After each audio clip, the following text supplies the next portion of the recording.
Welcome to our channel. Today we're breaking down how to apply for Medicaid for your newborn baby, step by step, simple and easy to follow. Step 1. Gather necessary documents.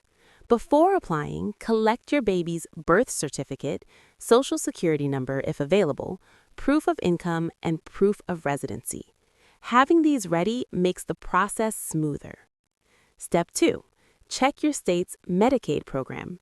Medicaid is state-specific, so visit your state's Medicaid website or contact your local Medicaid office to learn about eligibility rules and application options.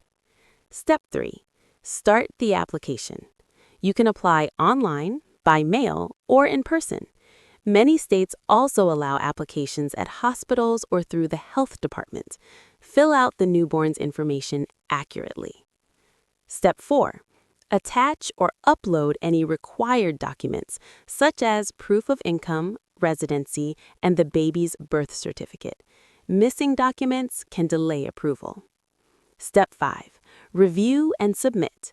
Double-check all entries and submit the application.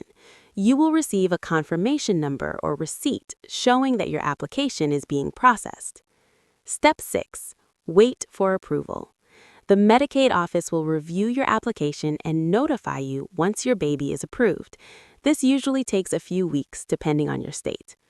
Finally, Step 7, use Medicaid for your baby's care. Once approved, your newborn can access doctor visits, vaccinations, and other health services covered under Medicaid. Thanks for watching. Don't forget to like the video and subscribe to our channel for more helpful guides.